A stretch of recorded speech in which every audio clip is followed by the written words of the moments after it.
I want you to get together.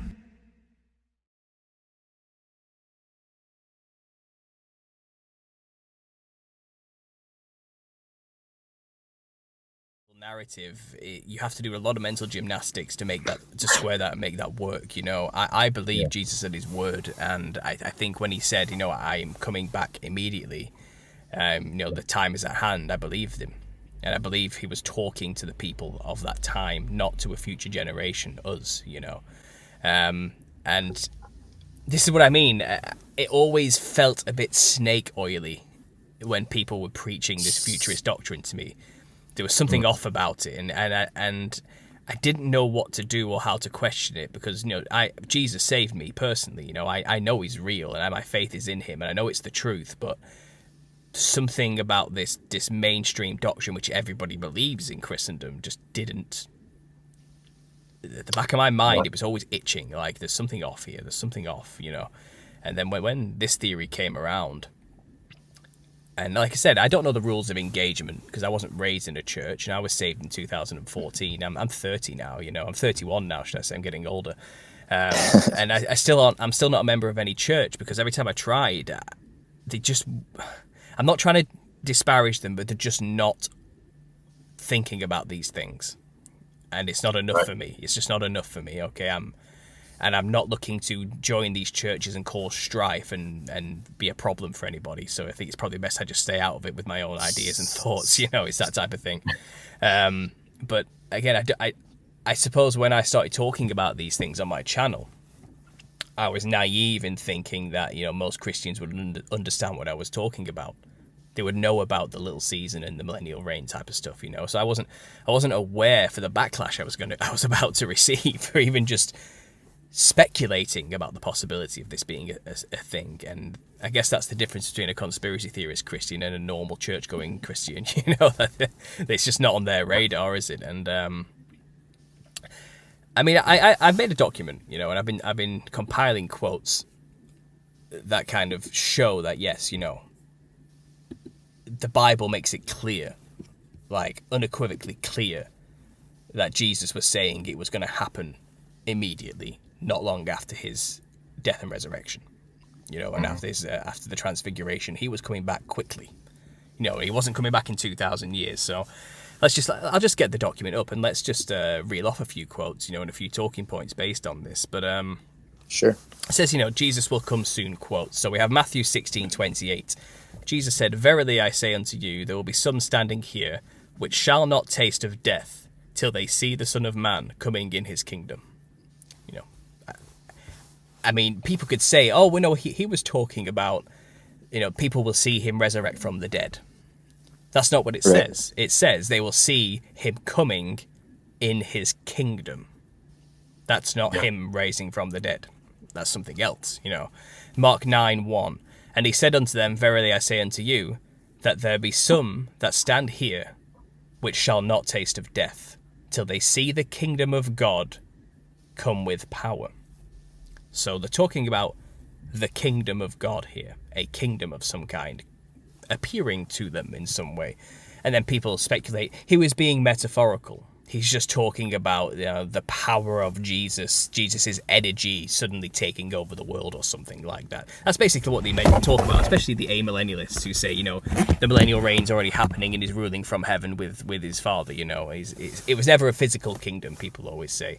And again, I would argue that's not what it says.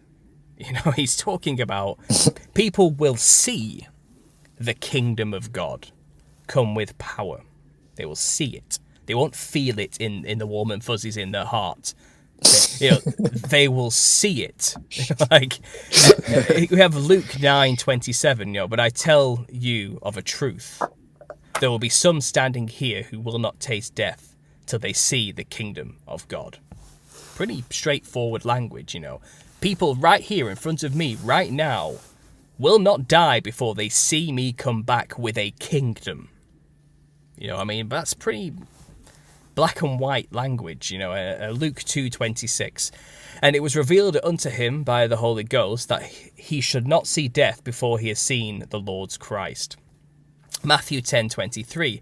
But when they persecute you in this city, flee into another. For verily I say unto you, ye shall not have gone over the cities of Israel till the Son of Man become. Now, you can speculate on where the true Israel is. I wanted to get into that a little bit but too. let's just say, for the sake of the normies out there who are in this idea of Christianity, that the Middle East is where it is. The Israel we call Israel today is the Israel of the Bible. It's not very big, is it? There's not many cities they can flee to before he turns up. Romans 13:11 through 13, and that, knowing the time, that now it is high time to awake out of sleep, for now is our salvation nearer than when we believed. It's coming. There's an urgency behind the language in most of these books written by the apostles, and in Revelation. 1 Peter 4:7, but the end of all things is at hand. Be ye therefore sober and watch unto prayer. And people think they're talking to us, 2,000 years later. That's not what's happening. He's talking to people right next to him.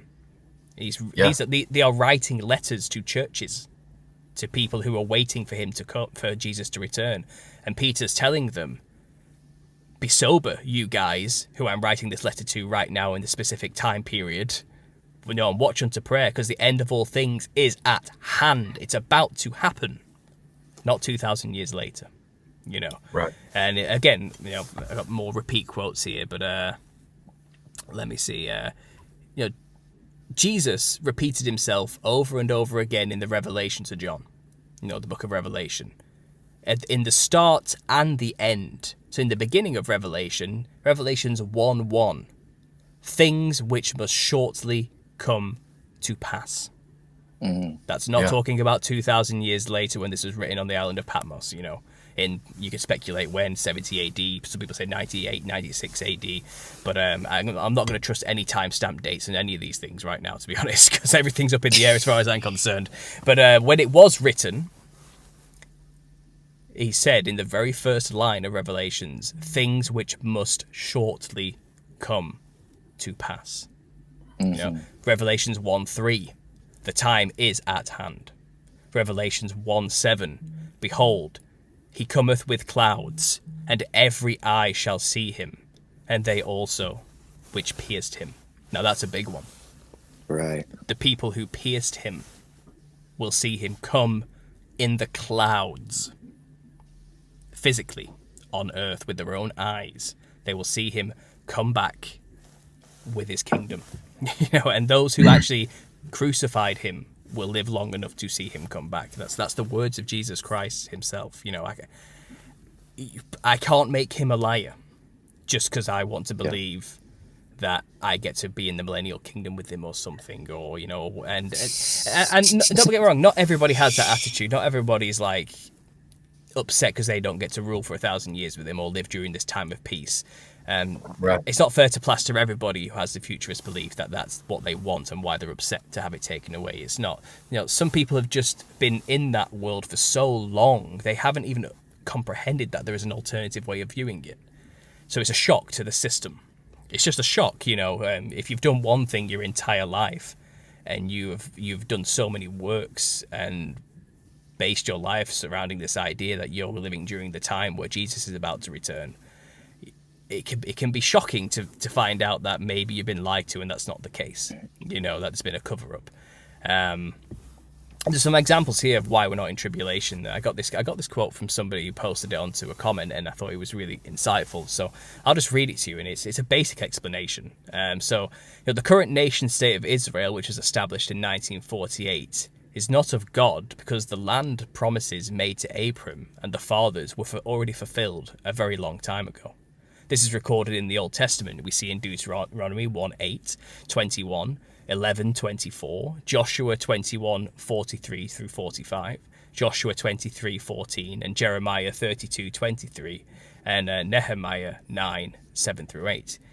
King David and Solomon were in possession of the whole land up to the river Euphrates, as promised to Abraham in Genesis 15:18.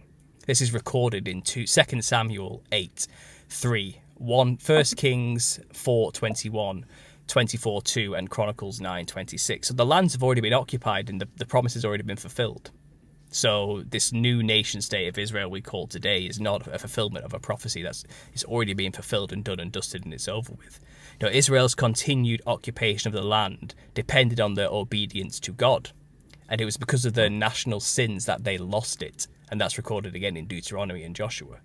You know, the Jews were restored to the land after a 70-year Babylonian captivity, as promised by God in Daniel 9:2, but lost it again after rejecting their Messiah, Jesus, when Jerusalem was destroyed in 70 AD. So they've already got the lands back and then lost it again. Repeatedly, it's done. There's no promise of a new no, we're not in that time period. It's already happened. You know, so people thought that was that global event, that world event of Israel being established was prophecy being fulfilled. And we saw not long after that the revival of the futurist doctrine in the Jesus movement in the 60s and the 70s, you know.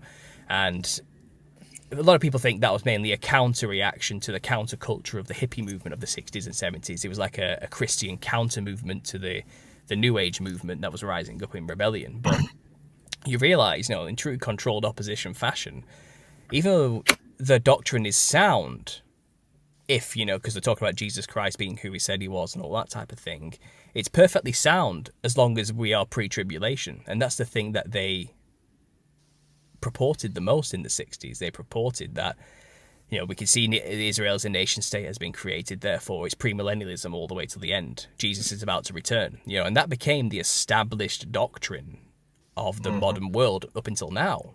And it's sneaky. They kind of sneaked it in through the back door. Now, obviously, premillennialism has always been the basic thought process people have said, so-called, but we don't know how far back our history actually goes and how much is true. People point to the Nicene Creed, don't they? The Nicene Creed, where it's written down by Constantine, tried to normalize the belief system, shall we say, of Christendom, and he ordered that this early church council in, like, I think it was 340, was it? I'm maybe getting the date wrong there, but they created this creed, didn't they? And it's all pretty straightforward Trinitarian Christianity, you know, up until the end, where it says the Catholic Church is supreme over everything and we wait for his return. You know, and people say premillennialism has always been the case since the early church fathers. Therefore, if you say anything else, you're a heretic. You know, but I don't believe that has always been the case. I'm not 100% certain that was really written in 341, as they say, because history has been obscured and stretched and twisted to no ends. And it's possible he did appear not long after they wrote that, so it's still fulfilled and done. So they weren't lying, you know, and it's already done. I mean, Noah Hadley of the Unexpected Cosmology, who I'm going to be talking to on Tuesday on my own channel, he's made a very good case that historically speaking, it seems like tribulation events did occur in 541, you know, but obviously what we call 541 may actually be 50 AD or 70 AD, and we've just labelled it wrong with the wrong dates because the people who wrote the histories have lied to us, you know. So we don't know exactly how to piece the time puzzles together to make a coherent chronology necessarily, but this revival, we'll call it, of premillennialism in the 60s certainly solidified in the modern age that we are about to have tribulation happen again in the minds of people. And I don't think it always was the case. I think a lot of people coming out of the millennial kingdom, if it's true, you know, that it's already happened, I think there was a battle for a long time to make sure premillennialism becomes the prominent thought again. So I think, you know, there's evidences that people have shown that getting into who are we exactly, if this is the little season, you know, there's evidences to say that people have maybe survived through the millennial kingdom, people who lived through his reign. And only the saints, the already resurrected, perfected humans who lived for 1,000 years and didn't die, got to go with him to the beloved city, the camp of saints, shall we say, before handing it over to Satan for his little season. But that means there were still people around who may not have gone with him. Maybe it's possible some people just didn't want to leave their homes. It's possible because humans have always been rebellious. People didn't want to go with him, you know, and they wanted to stay where they were. Well, so be it. But Jesus' enemies also lived through the millennial reign, I believe. And they were forced to live through his reign because they had extended life during this time, you know, because everything was perfected and beyond normality, as we would call it today. And I think those people, once he cleared off, very quickly sided with Satan and took it upon themselves to eradicate history and keep the people who remember the millennial reign in line. And this is where we find insane asylums being everywhere during the early 1800s, late 1700s, just popping up all over the place. And, you know, religious fervor and delusion was one of the biggest reasons people were locked up in these things. And it seems likely the controllers who are survivors of the millennial reign locked up all the other survivors of the millennial reign who still believed in Jesus and knew that he had already reigned. So there's been a dark, concerted cover-up effort, it seems. All the research just keeps bringing more and more of this dark, disgusting history up, you know, that what we call secret societies today, you know, the conspiracy culture is obsessed with Freemasons and secret societies, you know, and they control everything. Well, these are the original people immediately after the millennial reign ended, when Satan took over, who controlled everything. They took control of everything. They were the foot soldiers of the little Caesar, and they claimed ownership of all the free masonry everywhere, you know, and they're the ones who took control of the orphans. The Oddfellows specifically were the ones who took it upon themselves to look after all the orphans. Orphans of who exactly? Why were there so many orphans everywhere? You know, why was it? But is it possible the children of the millennial kingdom parents who were all locked away in insane asylums just needed putting somewhere and relocating and moving and filling up these empty cities that were left behind? There's so much speculation you can go through here, but mark my words, Jesus said himself he was coming immediately. The 2,000-year thing is a lie. It just is. And again, I don't have all the answers. I can't come to you guys today and say I've got it all mapped out perfectly. It's just clear we've been lied to, and it's not.